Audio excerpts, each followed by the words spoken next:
Около 1000 делегатов из всех районов республики собрал очередной съезд политической партии «Форум народного единства Абхазии».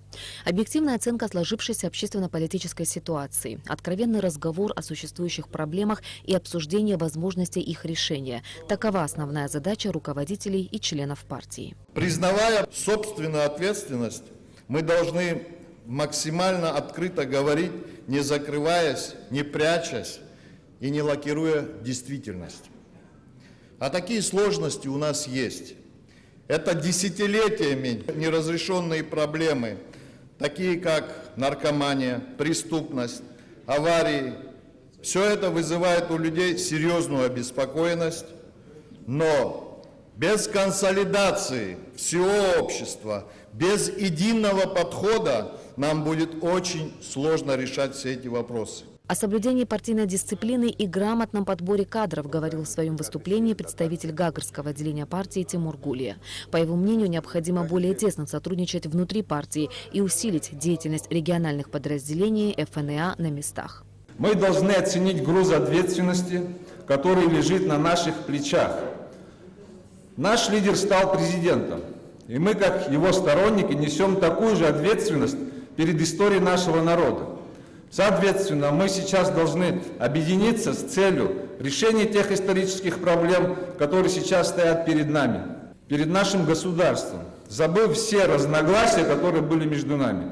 Если мы не устраним недочеты, то в противном случае станем партией меньшинства. Исходя из вышеизложенного, для исправления недочетов и улучшения социально-политической обстановки, я считаю необходимой четкую партийную работу в единой команде, укрепление работы по единству в рядах ФНА и усиление деятельности на местах, тем более важно именно сейчас, в связи с тем, что предполагается реформа избирательной системы путем перехода к смешанной системе выборов парламента Республики Абхазия. На съезде ФНА выступил президент Рауль Хаджимба. Глава государства говорил о результатах деятельности власти, о проблемах и задачах, решения которых не терпит отлагательств. В их числе укрепление и модернизация экономики, улучшение инвестиционного климата, выполнение социальных обязательств, обеспечение повышения зарплат, пенсий и пособий, а также дальнейшее укрепление судебной системы на принципах независимости, прозрачности и справедливости и начало активной борьбы с коррупцией. Нужно начать активную работу с коррупцией, предполагающую планомерную реализацию имеющегося законодательства, обеспечение открытости сведений о доходах чиновников, государственных закупках, осуществляемых министерствами, ведомствами, антикоррупционную экспертизу, включая общественную, проектов законов и иных нормативно-правовых актов, затрагивающих гражданские и социально-экономические права людей.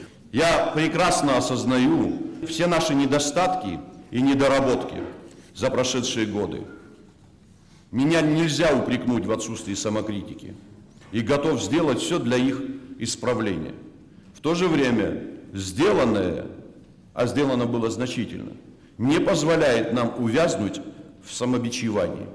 Мы должны смело смотреть вперед и продолжать активную работу на благо наших людей и нашего государства. Граждане должны ощущать реальные позитивные перемены в своей жизни. И в этом смысл и цель всей нашей работы. И только тогда мы сможем рассчитывать на рост поддержки людей. Как подчеркнул президент, прежде всего необходимо сохранить стабильность и предсказуемость государственного управления, спокойствие в обществе, избежать экстремальных форм политической деятельности. Только вместе, общими усилиями и с общим пониманием целей мы сможем двигаться вперед. Призываю политические силы страны к цивилизованной конкуренции в выборный год. Мы не должны допустить дестабилизации обстановки и угроз экономическому развитию. Важно продемонстрировать миру политическую зрелость и готовность к конкурентной политической борьбе в законных рамках. Конституцию никто еще не отменял. Я, как глава государства, буду следовать ее положениям. Выборы пройдут в сроки, определенные нашими законами. Никаких переносов не будет. Выдвигаться могут те, кто изъявит желание вести наш корабль, Абхазию, в светлое будущее. Вперед! И у меня такое право есть. В завершение съезда его участники приняли резолюцию, согласно которой партия ФНА поддерживает политический курс действующей власти, но в то же время считает необходимым усилить работу правоохранительных структур в борьбе с наркоманией, коррупцией и другими тяжкими преступлениями. Кроме того, делегаты съезда обратились к Раулю Хаджимба с призывом обдумать вопрос выдвижения своей кандидатуры на предстоящих в 2019 году выборах президента.